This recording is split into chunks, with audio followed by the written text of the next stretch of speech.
here we are just outside the castle of Babolat, where King Berkey and his little jester Badger like to stroll around, looking at board games that were planted in the years gone by and seeing which of these are still standing in the woods of Evergreen.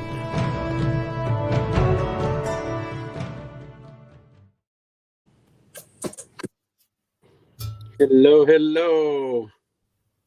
Hello, hello.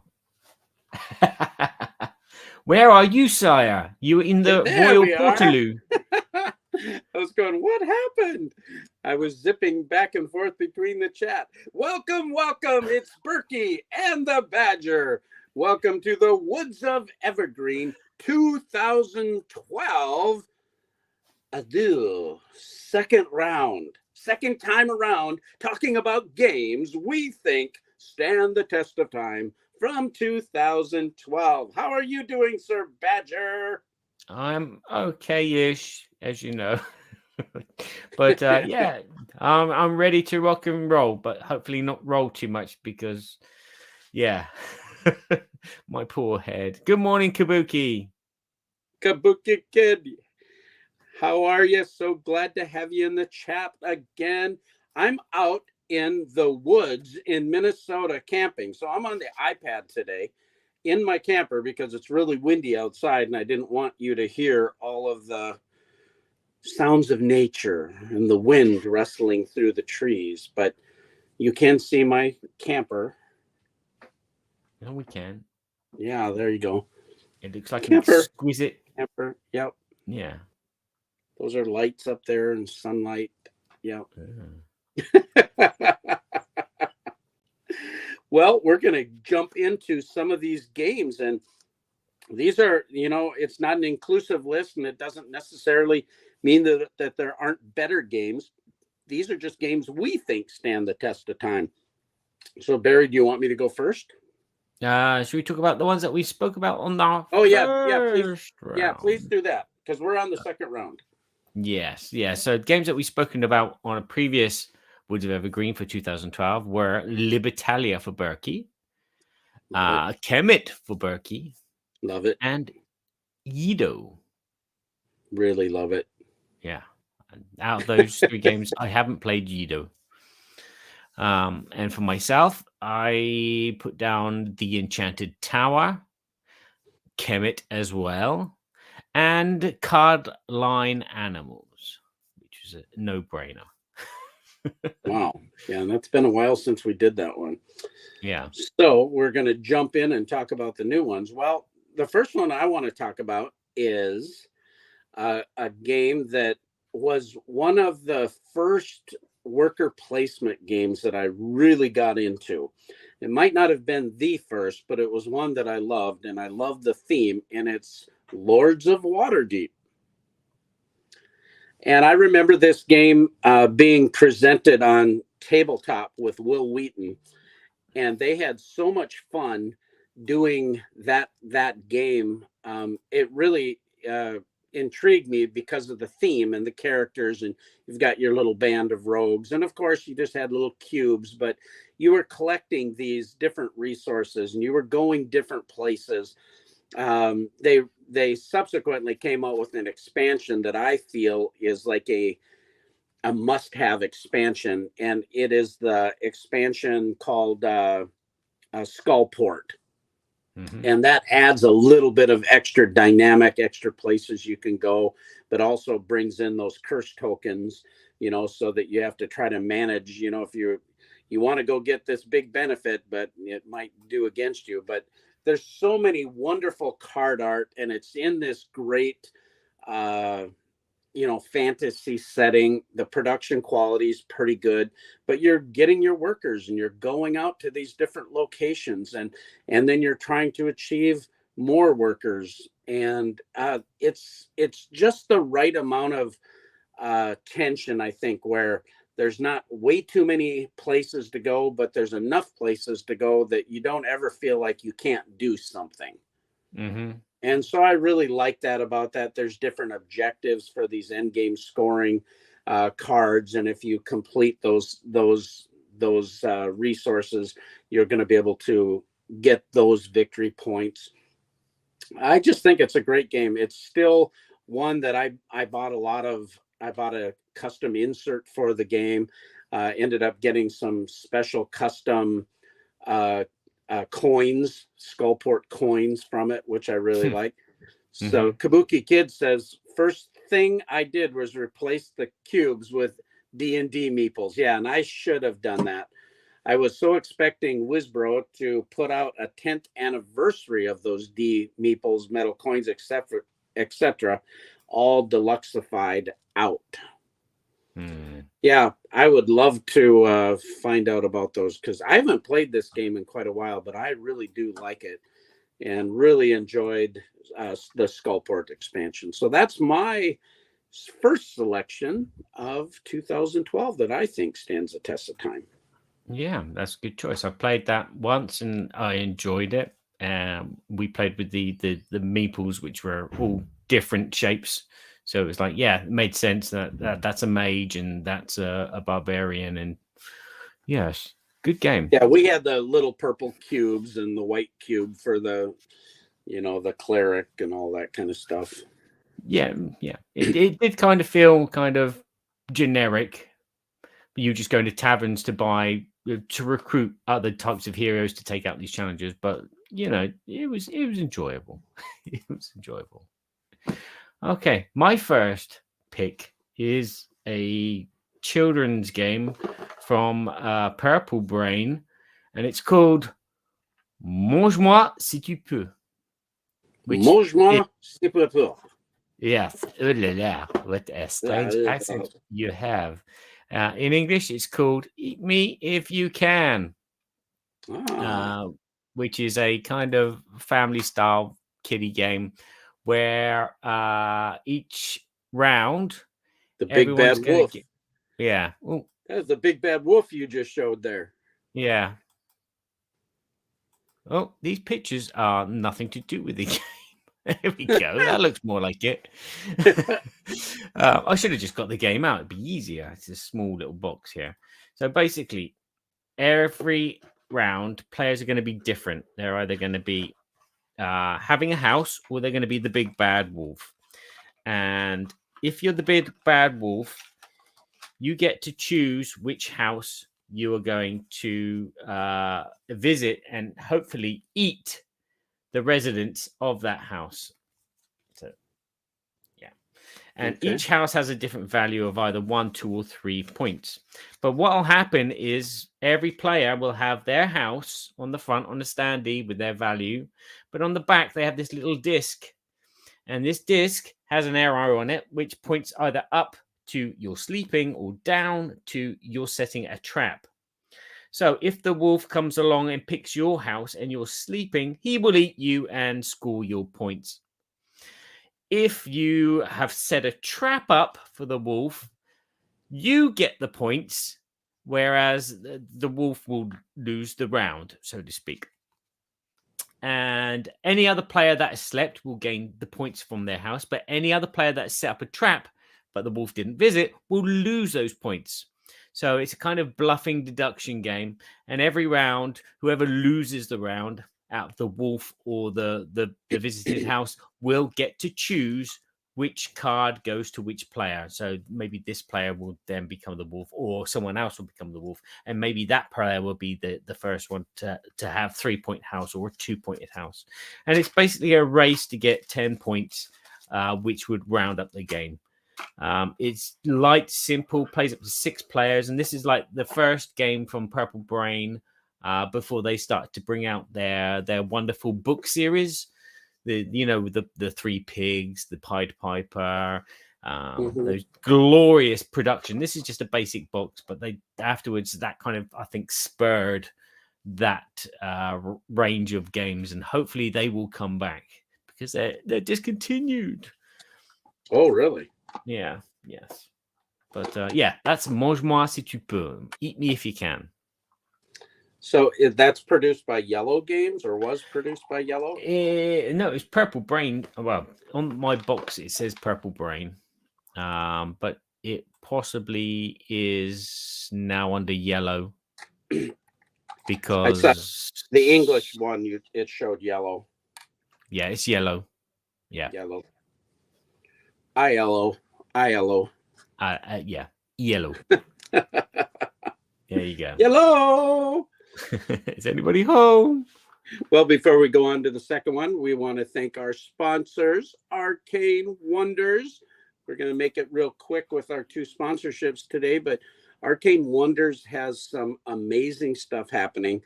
They have the new Furnace Interbellum expansion that's come out, and Furnace is just this amazing engine building game. I loved my plays of it.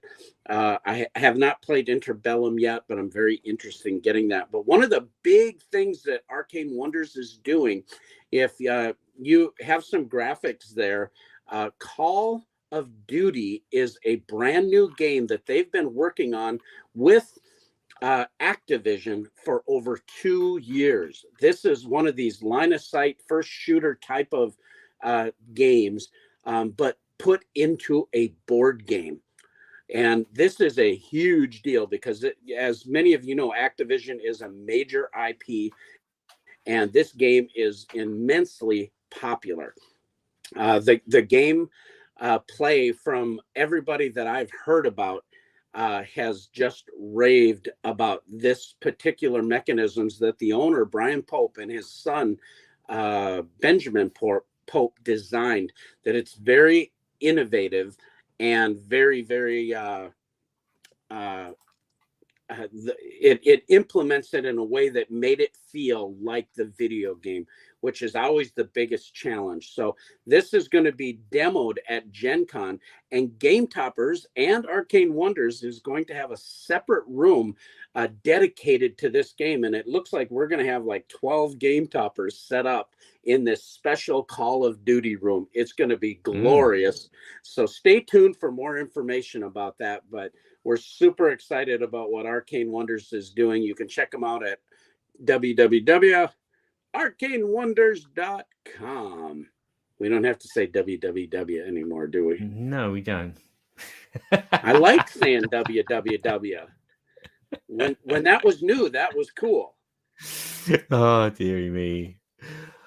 Okay, Kabuki has just posted that her big game of 2012 was Robinson Crusoe. It's still probably her favorite game. Oh, wow. Wonderful. Wow. I've played that. I liked it.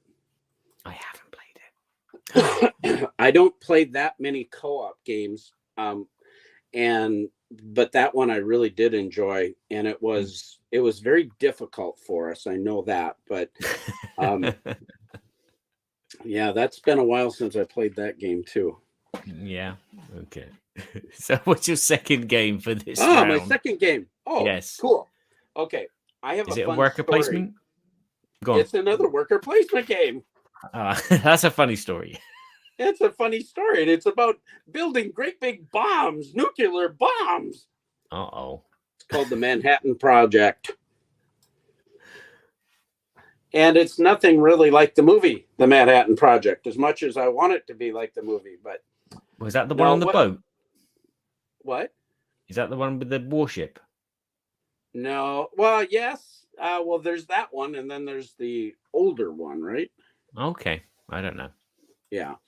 Yeah, no, this is the art in this game is really cool. Barry's showing you a few pictures here, but you're going to get different kinds of workers. You're going to get the scientists, and you're going to get the construction guys, and you're going to get your main workers, and you're trying to upgrade these. So it's a worker placement game that almost is like an engine building game also, because you're getting these different card tiles that you're going to get victory points for, but you're trying to get as many moves as possible on your board, your tableau. And as you get more of these cards achieved, it's going to allow you to do more things. And the way that ramps up is just so cool. The way you start min-maxing all of your different workers. The game is always super fun. There's a little bit of take that in the game.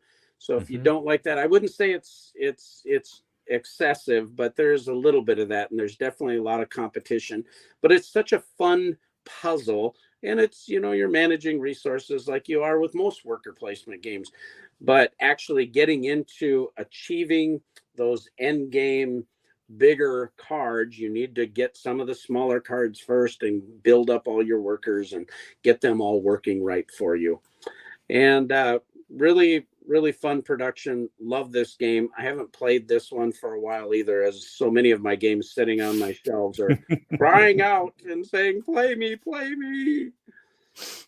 I did upgrade my this was from Minion Games. I did upgrade the coins to my atomic coins. So I've got special sci-fi coins that they have the atomic symbols on there, and I really like that. Tim Douglas is here. According to BGG, I only have 2 games from 2012, and that's because you haven't put all your games in BGG. Is that right? That's the way it is for me, so I assume everybody else is like that. Love Letter and Descent Journeys in the Dark 2nd Edition are some favorite games of Tim's from 2012. Yeah, I haven't played Descent Journeys, but Love Letters was huge. I played a lot of those. Yeah, me too. I played Descent, but I still don't know how I feel about it. That's the thing about that game. Yeah. That's why it's not going to be on this list, I'm afraid to say, though, Tim. But a game that is, let's practice your tongue skills. Yes. What does that say? You do it, and then I'll do it. Okay. Qui perd gagne. Qui perd gagne. Pas mal. Ça, c'est pas mal, là. Yeah. Qui perd gagne is a game which is in America. Sorry, I'm very slow today. I'm having trouble getting these eyes to work in the right place. Is a game which you Americans would call plucking pears. You Americans calling it plucking pears. You do. Plucking pears, that looks like plucking turkeys and chickens. Yeah, it does. That doesn't look like plucking pears. No. This is basically a party style game, which you can play with up to 8 players. And you basically put 11 images out on the board, and the timer starts, and everyone writes down on a piece of paper 2 pictures which correspond with each other. And you're basically just eliminating until you have one image which you can't correspond with another. And then at the end, once the timer runs out, you start revealing what your pairs are.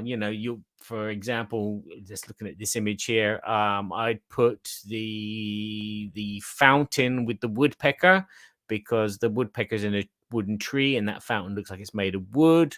The windmill and the lawnmower, because they both have rotors which turn around. And so basically that's all you're doing, and you're going to be scoring points for everyone else at the table that has the same pair as yourself. And this game is just stupidly hilarious when someone pulls out a pair and you go, my God, what were you thinking? And then they explain. That's the good thing, is when they explain that they picked this pair because of this, and you either go, oh yeah, that makes sense, or you go, what planet were you born on? And the game just generates this laughter from these unusual pairs and how we cognitively under pressure put images together. So it's a very light party style game, but it's a game that I will get out a lot of times when I have a lot of people around. It's like that woodpecker and the red pepper. It's a woodpepper. Yeah, your pairing could be however you want. It could be related to where it's located. It could be related to because it's the same color, like the blue paintbrush and the blue peon. I could pair them up because they're yeah. But that's the fun of the game, is just trying to make the pairs and then have this one odd one out and try and correspond with everyone as possible. And as I said, the laughter and the humor and the fun of the game comes from hearing some people's excuses of why they paired that up. Sometimes you'll get the occasional, oh, I didn't know what else, I had to do it randomly. But fun game. Plucking pears. Plucking pears. That's an interesting image with the chicken and the feathers everywhere. Yes. Yeah. Kabuki Kid says Targi is a 2012 game, one of my favorite purely two-player games. Totally agree. I've got a whole bunch of those games in that series sitting on that shelf, and I love that. I love Targi. Yeah. Yes. For those podcast listeners, the French version of the box doesn't show a chicken running away with its feathers and hanging out. It actually shows like a TV quiz show where there's 3 contestants behind panels, like those buzzer panel things with a TV screen in the front. So and that's what the game feels like for me. It feels like a game show. I'm on a game show, and I that's one thing that I like about board games is that element of game showiness. It feels like I am a contestant, and I don't know. I just always wanted to be a contestant, but cool. I'm not intelligent enough. No, that's cool. Podiums, Kabuki says. Podiums. That's the word. Podiums? Yes, podiums. Yes. We're zipping through tonight. Yeah, we're going like crazy. All right. Well, our next sponsor, of course, is Game Toppers. I need to do the thing, don't I? Hold on. You don't have to do the thing. All right, I don't have to do the thing. Everybody already knows, so. Yeah, okay. Yeah. Now, they're going to be listening to this, and they might not know. So let's do it then. This video was made possible with the help of Game Toppers. Upgrade your gaming experience with a Game Topper.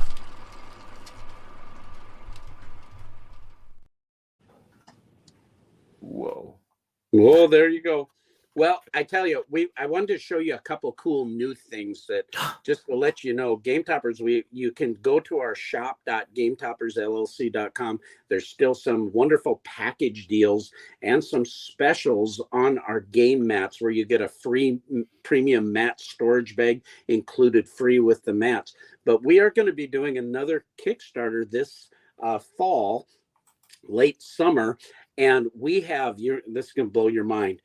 10 new styles of game mats, 5 brand new thematic game mats that are coming out from some of the board game industry's top board game artists. Can I say Vincent Dutray, Javier Gonzalez, Yaroslav Radecki, Amber Scharf, and John McCambridge. I mean, we have some crazy, awesome artists that are doing some of that. And then we also are working with Jay Stilowski from Fifth Trooper to create a whole new line of terrain mats. And one of the mats that we're showing right now, Barry, if you could pop up our new desert mat. We played Raw on this here recently, but this is a super cool, very neutral type of terrain mat that you can play all kinds of desert games on. And there's a couple pictures there of the table, so you can get a little bit of an idea there. This is setting on our 4-foot by 6-foot Mycroft topper. And then we have a brand new Mars mat. And this is perfect for playing those big space battles and or terraforming Mars. We're playing a game right now with Turmoil and Colonies and Prelude and the whole kit and caboodle. And talk about feeling thematic while we're playing that game. We're just having a blast with all of that. And so those are just a little taste of a couple of 10 new mats that are you're going to see all kinds of new things. But we also have some other really cool products coming. Stay tuned at GameToppersLLC.com.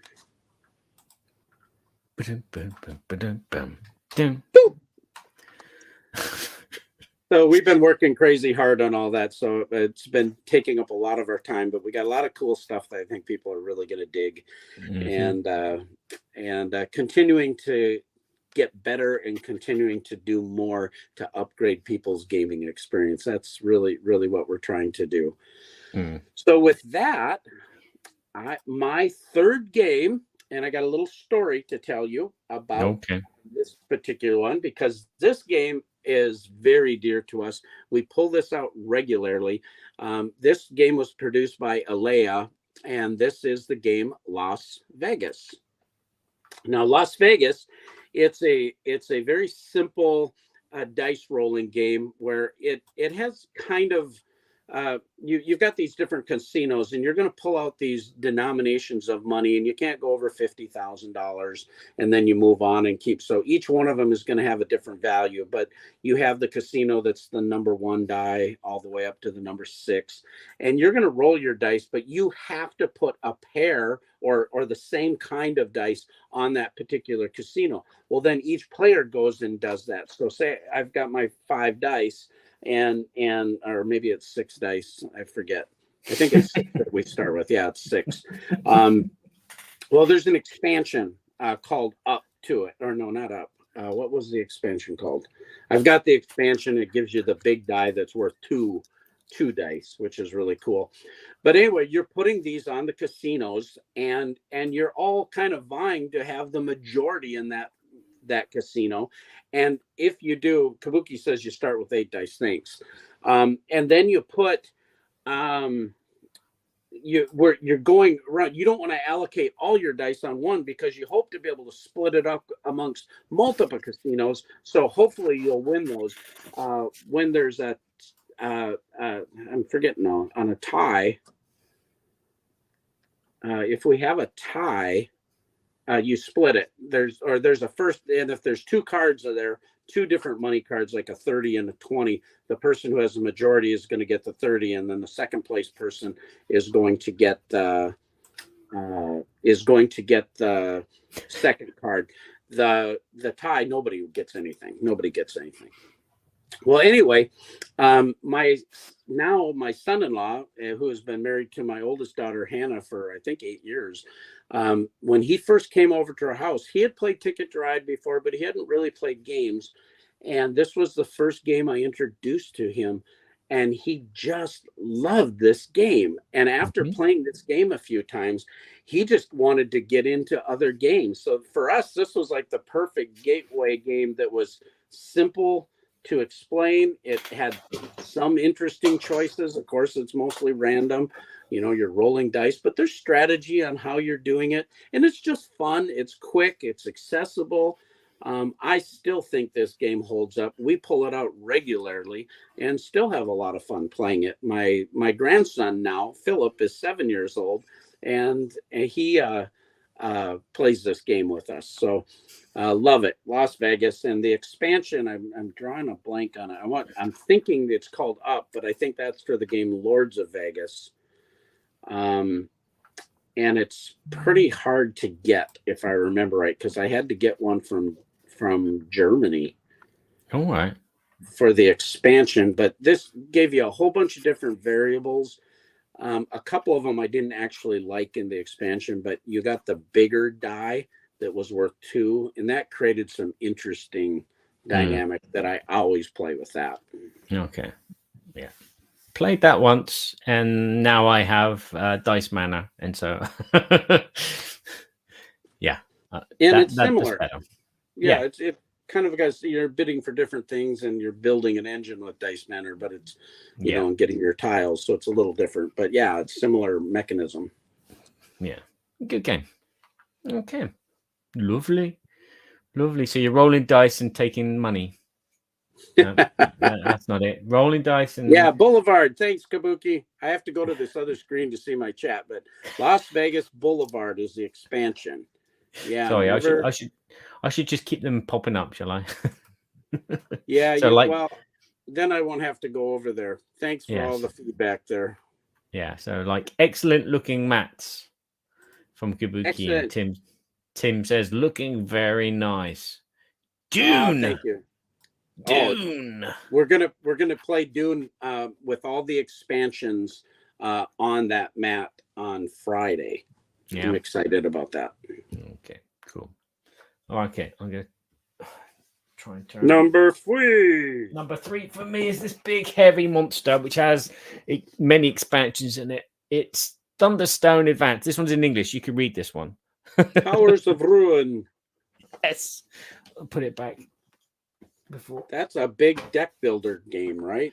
Yeah, it's a massive deck building game with a theme of going through a dungeon. Your heroes going through a dungeon, and you're building, and you'll have a couple of choices on your turn with your hand of cards, which you have to use all of them.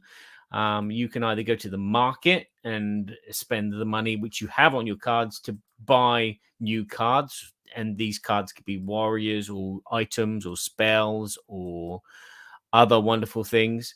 And then they go into your discard pile, and then on your next turn, you might shuffle your discard pile, and it becomes your new hand.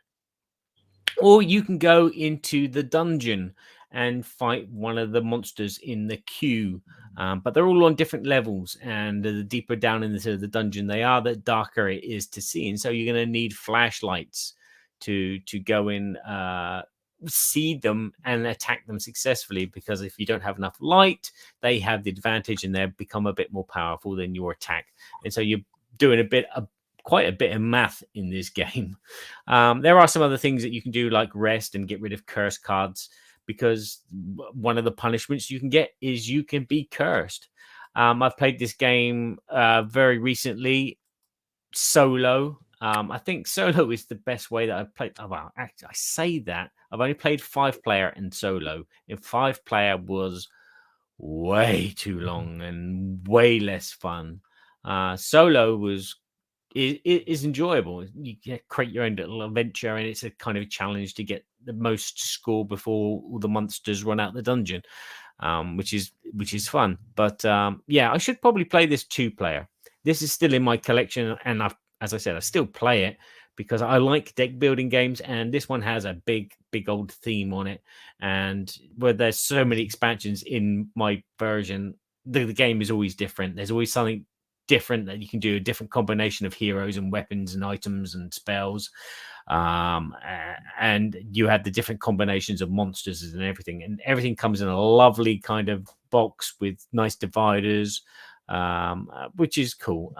This game is just aching to be played, and I never get it out unless I'm on my own, and it's like, you know what, I'm gonna play that, because I can't play Dominion solo, and I can't play, yeah, I can't play. Well, that's interesting you say that. I ended up picking this up with all of these expansions. I mean, it's 4 boxes. They were all sleeved. All of them weighed almost 50 pounds. And I had to bring them back. I was in a math trade, and I didn't know what I was getting at BGG Con. And here I got hundreds of dollars worth of games and sleeves. But I've never played the game. It just... it's sitting there, and it was a little overwhelming when I actually realized what it was, and I didn't realize you could do it solo, I guess. But a lot of people think this is a great deck builder. It is. It's not bad. It has its faults. As I said, it's quite mathy when you're trying to figure out what you're going to attack, who you're going to attack, and attack with what. The game does put a lot of pressure on you, because unlike the standard game, the monsters are all moving out the dungeon, and everyone that gets out the dungeon is points against you, and everyone that you kill is points for you. And so, like, you're weighing up, which monster should I kill, which monster should I just let escape, and so you're like picking and choosing, and you're trying to keep your deck, the right size, because you don't want too much junk in there.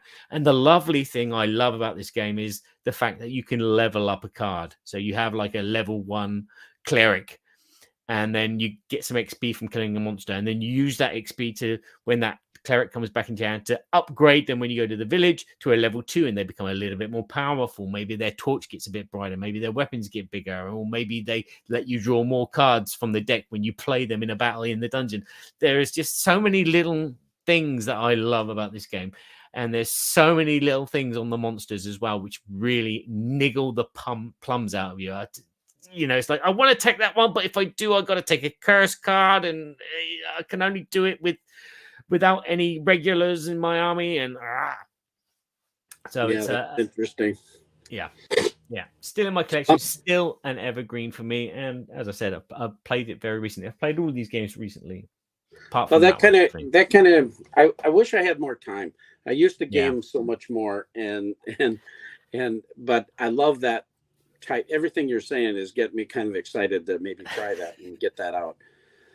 We'll have to do a stream on it then. We'll stream play it. One of us set it up and we'll play it together.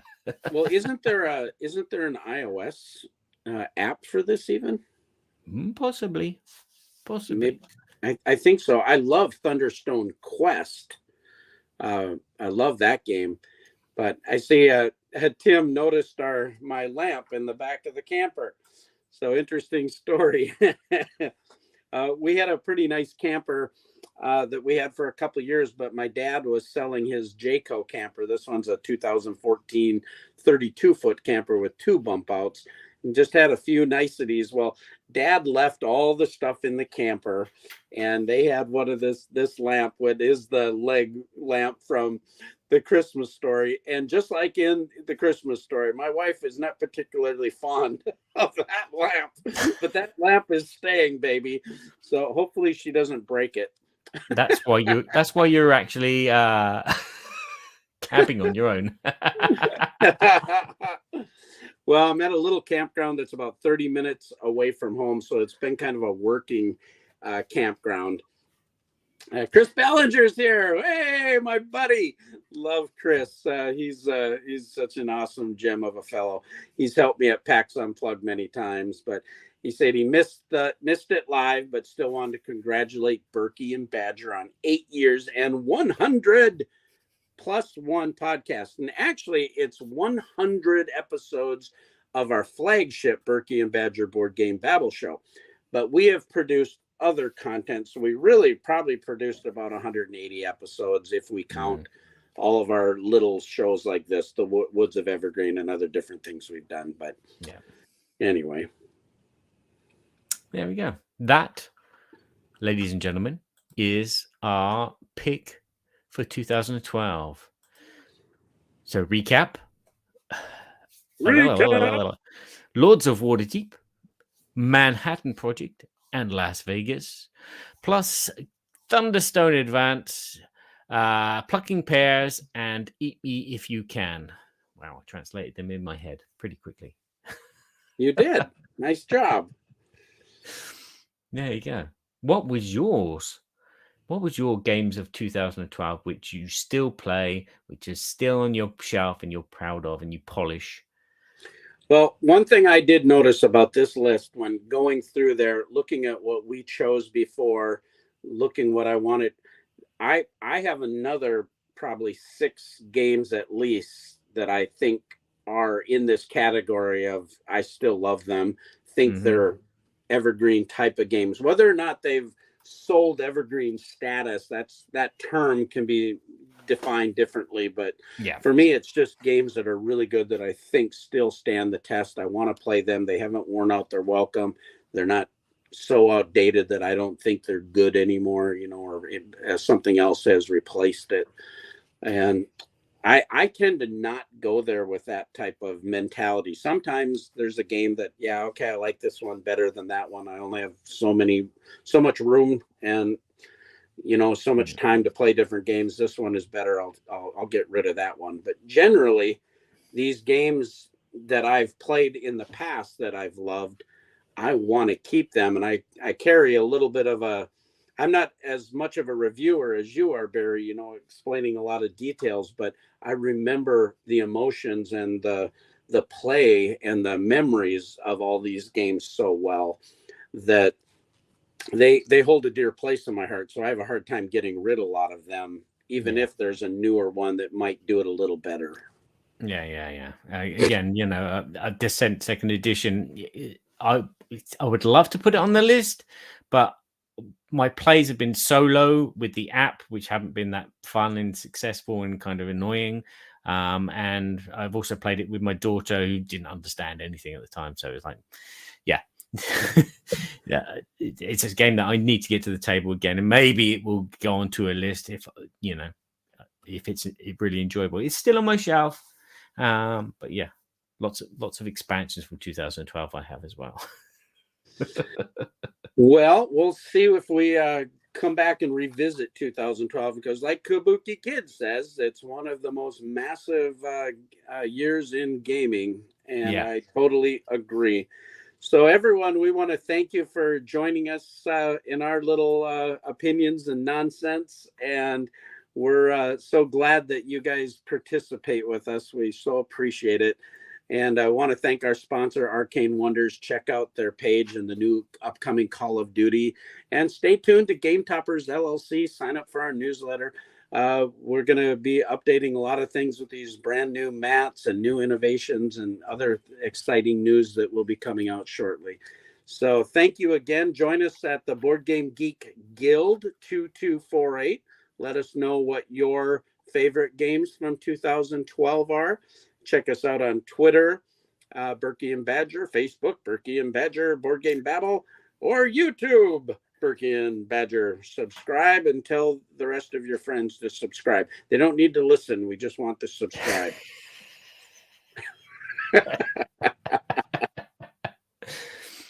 We're just getting them to watch this video so they can see what a real trailer is like. Well, I think if we could get like 500 subscribers, we each could get at least 12 to 13 cents if we monetize the channel. Ooh. Yeah, big money, baby. And I get taxed for that. Yeah, but it's big money. So it's all good. Money. Yeah, it is. Thank you, everyone, for watching. Take care of yourselves. And we'll see you soon. Bye-bye.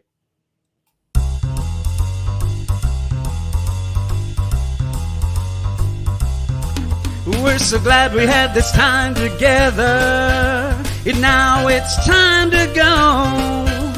It won't be long until we have another show. So keep us in mind, get online. Berkey and Badger will be back in no time.